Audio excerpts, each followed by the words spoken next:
I used to think all that 666 hand sign stuff was just fan theories. But once I saw how often they did it and how casually, it stopped feeling random. That sign means something. And the ones who throw it, they've already taken what it comes with. Baphomet isn't for show. It's the center of everything. Once you're in, you stop pretending it's symbolic, and you start seeing how deep it runs. Who answers to what you stand for, how you act in public. Who doesn't speak unless it's already been approved. It's that deep.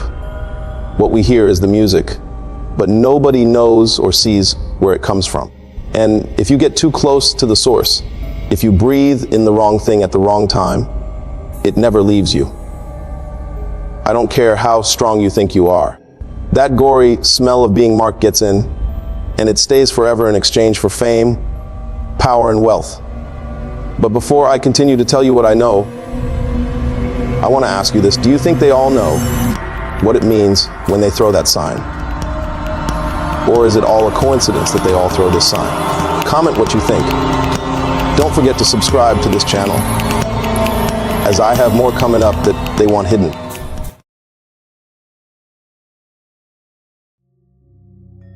I'd already decided I wasn't going to die poor.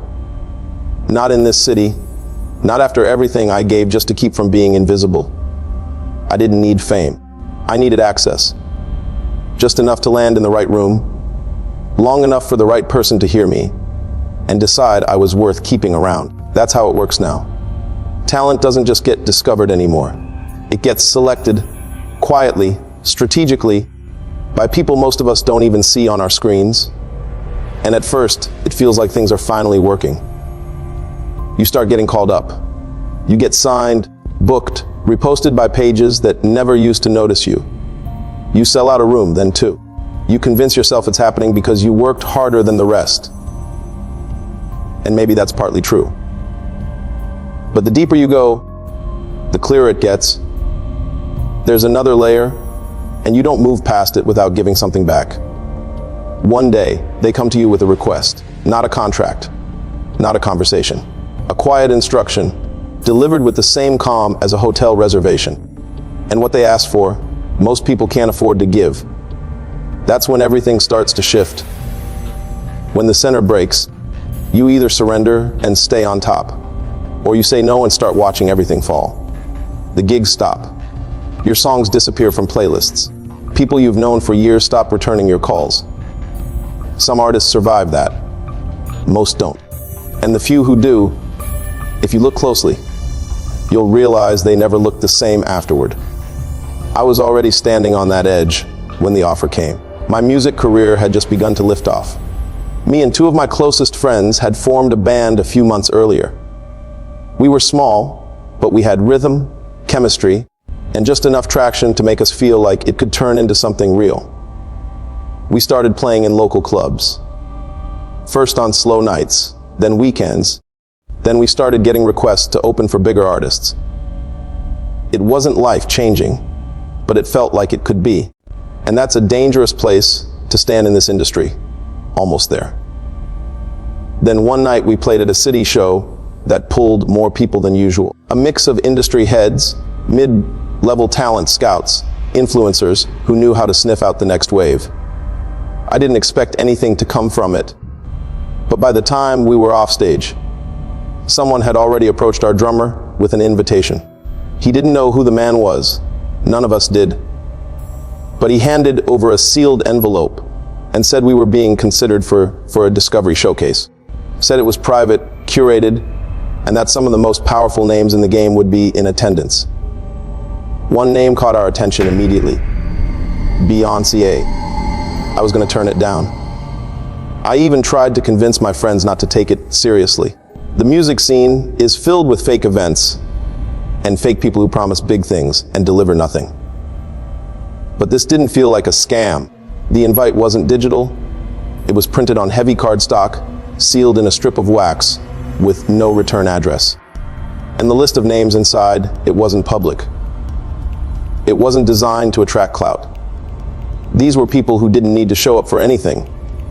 And yet, there they were, confirmed in writing. Something told me it wasn't just a show. The wording was too formal. too cold. And the dress code was strange. All black, no accessories, no phones. Still, we said yes. Of course we did. It felt like the break we'd been waiting for. The kind that doesn't show up twice. If Beyonce was going to be there, if people with actual pull were going to be in that room, I wasn't about to be the one who stayed home out of fear. I told myself this was it. This was the moment everything was finally about to open up. And in a way, I was right. Things did open up after that night. Just not in the way any of us expected. We stepped inside and everything changed. The room was already full, but not a single head turned to look. People were seated across the floor in even rows, each facing forward, like they'd been in place long before we got there. And nothing about their posture looked casual. There was no music, no welcome, no indication that anything was about to begin. Because whatever this was, it had already started.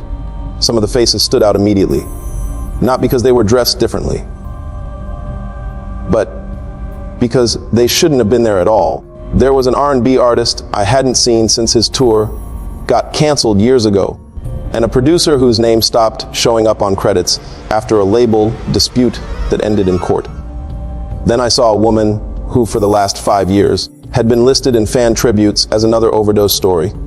But there she was, sitting still, staring forward, unchanged.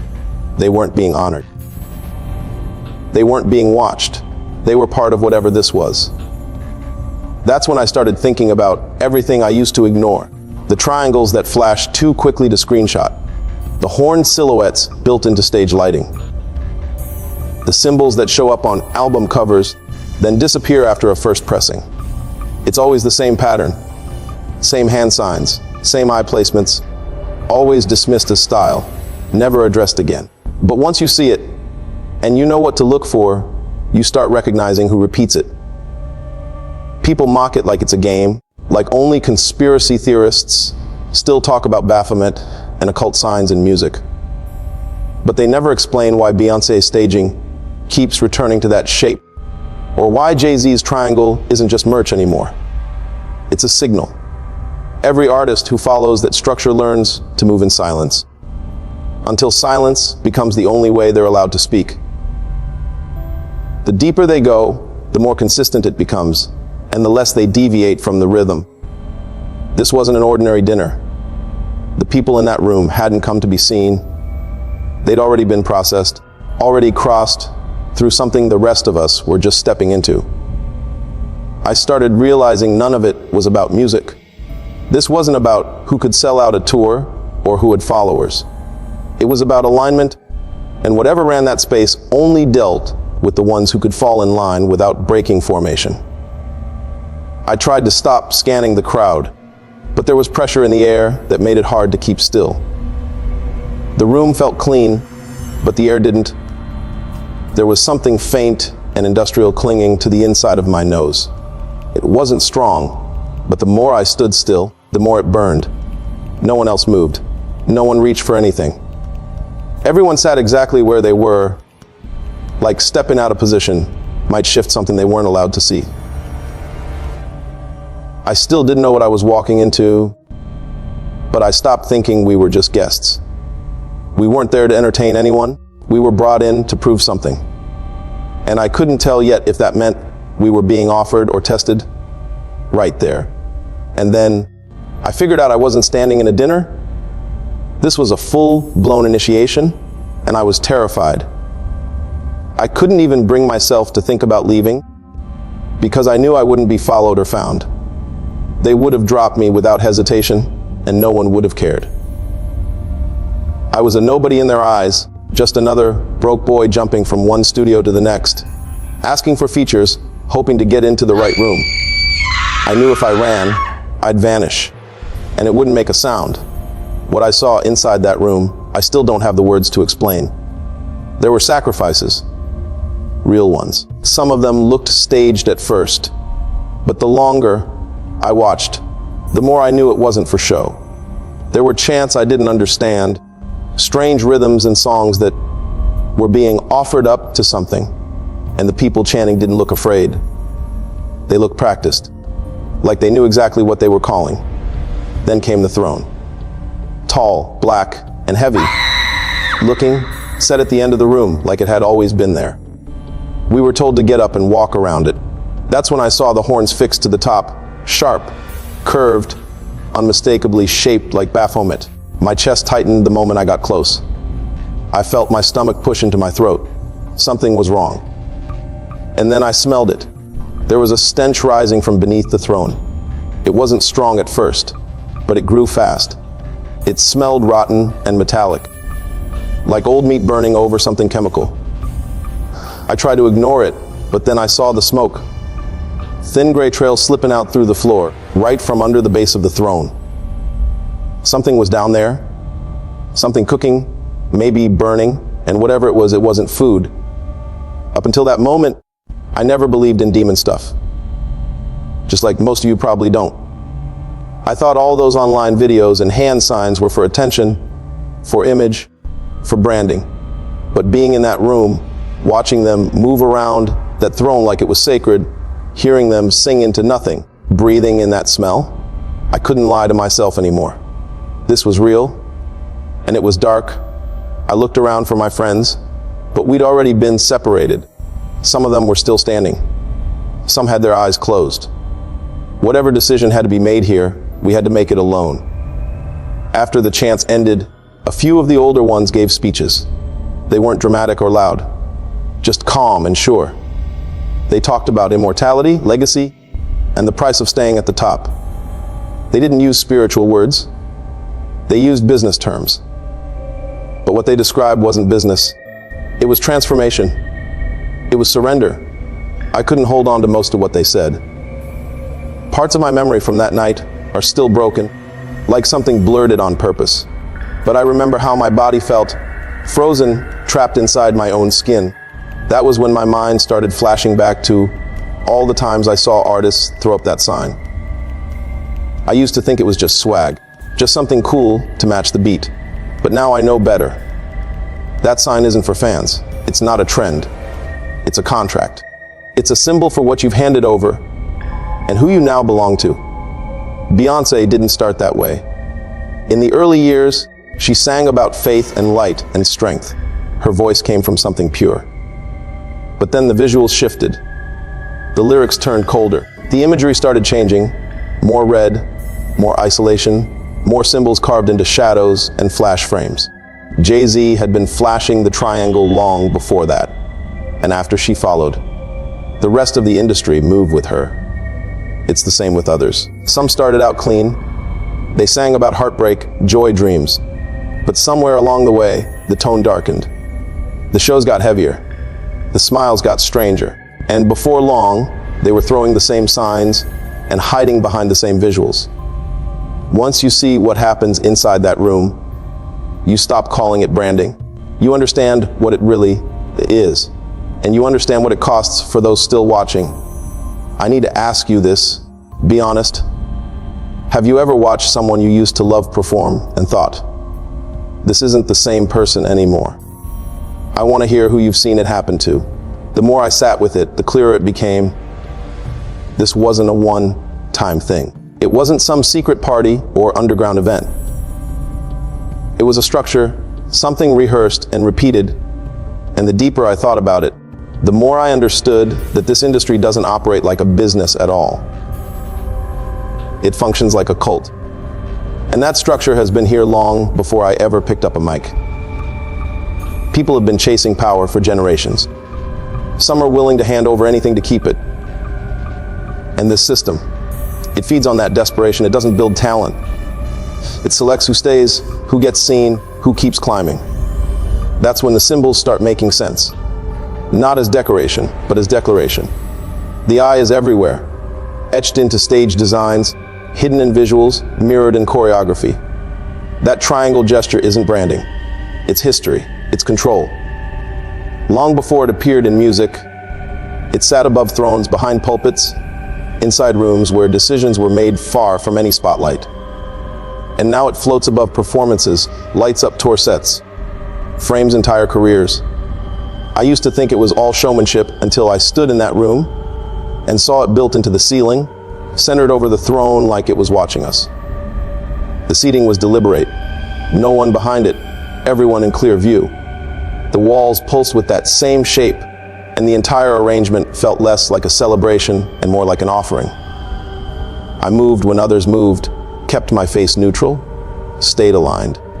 Not because I wanted to belong, but because I wasn't sure if anyone ever left that place safely without playing the part first. They said we'd be given time to process it.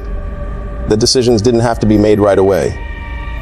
But I already knew hesitation had consequences. So I waited. I nodded. I stayed visible but unmemorable. I walked out before sunrise, didn't speak to a soul, didn't wait to see who else made it through. My gut stayed tight the entire way home. I wiped old tracks, deleted calls, changed locations, stayed beneath every radar I could find. Not because anyone told me to, but because every part of me believed I had escaped something that wasn't designed to let people go. 2 of my friends dropped off completely. The last one, I kept hoping he'd stayed out too. But it didn't take long before his name started popping up, first in lineups, then on collabs, then headlining shows I knew we couldn't even afford to attend 6 months ago. Another one dropped an album under a label you don't just get signed to without connection. Their sound changed, their style, even the way they smiled in those press photos, like they'd been rebuilt for something bigger than music.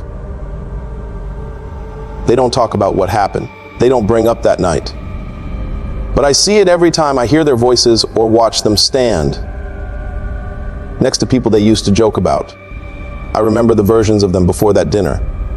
And now all I see is what the system gave them in return. And deep down, I know exactly what it cost. I thought hiding would be enough. I left the city, cut off every connection, tried to start fresh without drawing attention. But the deeper I went, the more I could feel it. I hadn't walked away. I'd been locked out. Things didn't collapse at once. It started slow. A producer stopped picking up. A session disappeared from the calendar. Tracks I uploaded just sat there, untouched. Not removed, not flagged, just buried under everything else. Then came the gigs. I'd get booked, but the posters never stayed up. Promoters stopped messaging. Venues dropped me after confirming. Nobody explained. Nobody even told me I'd been dropped. They just moved around me like I'd never been there.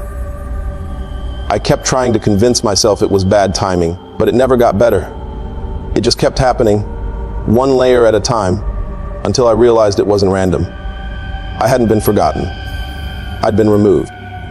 Few of my friends who stayed behind were doing everything we used to dream about. From dropping visuals with budgets I knew they never had, to signing with names that don't look at small artists unless someone opens the door from the inside. Their faces changed too. They moved differently, talked differently. I started to see the shape of it. I wasn't just outside the system. I was flagged by it. I'd walk into rooms and feel people turn cold. Tracks would disappear from playlists right after they gained traction. Nothing was ever said, but everything moved against me. And even though I left, I could feel the weight of that decision every single day. The life I tried to rebuild kept slipping, not because I wasn't good enough, but because I didn't belong to them anymore. And once you walk out, they don't chase you. They just make sure no one else ever lets you in again. I didn't understand what I was standing in the middle of until I started reading and doing deep research. I studied actual records, archived pages, interviews, documents, and all of them said the same thing. The smell always shows up when something's being offered. It's not symbolic or imagined. It's a byproduct of ritual, a blend of blood, burnt flesh, and thick smoke. The Church of Satan called it the threshold scent. The Order of Nine Angles said it opens the veil. Some rites use sulfur, some use rotting oils and animal tissue, others use wax soaked in blood.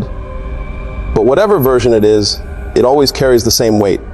Heavy, acidic, almost sweet, but wrong enough to catch in your throat and make your skin pull back. I used to think those stories were exaggerated, that whatever people claimed to witness was just fear, hallucination, or hysteria. But that night, when the throne began to hum and the chants dropped into something lower than human, the smell thickened and it was coming from the base of the platform. And when I looked down, I saw the smoke. There wasn't a kitchen or a pit. Nothing that explained what was burning.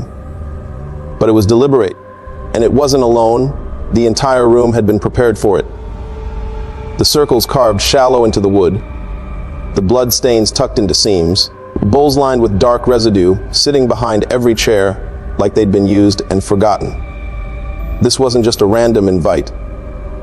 It was an initiation, planned and carried out without hesitation. The smell rising from beneath the stage wasn't from some accident or oversight. It was the cost they'd already chosen to pay. I didn't realize it then, but the setup was exact. The throne in the center, the light dimmed to red and gold, the pacing of the music. Everything was synchronized to match what the books described. It wasn't art or showmanship. It was a designed order. The symbols we see from the outside, the eye, the hand signs, the triangle poses, they don't feel harmless anymore. They don't feel like branding. Once you've seen how they're used behind closed doors, you realize they aren't gestures, but instructions, alignments, and triggers. The kind that only respond if you've already given something up. But what haunted me most after I left was the smell. Because once you recognize it, you can't untie it from your body. And you don't need to be in the room again to know that somewhere, the ritual is still going. In this industry, your voice doesn't just belong to you. Once you start playing in the devil's playground, you become a tool passed between handlers, tuned by ritual, preserved only if they have something to feed it with. That's why some voices and faces never age. It's not the money, it's the pact. Some artists are handed the option to keep their glow, to never grow old, to remain untouched while the world around them rots. They don't call it what it is. They say it's preservation, elevation, sort of, but it's a contract with something darker. One that keeps you center stage, but never lets you leave the room. But has there truly been a man that was able to attain immortality? No one escapes death. But now I know they don't need to. Because here, death isn't a person, it's a currency. You trade someone else's years for your own. You give up things you weren't supposed to own. And every time you step on stage, someone else disappears off it. The smell I caught that night wasn't food. It was a body, or maybe a voice, offered up for another decade of relevance. It burned hot and sweet, like chemicals and perfume masking something worse, and the people in that room breathed it in like incense. I left before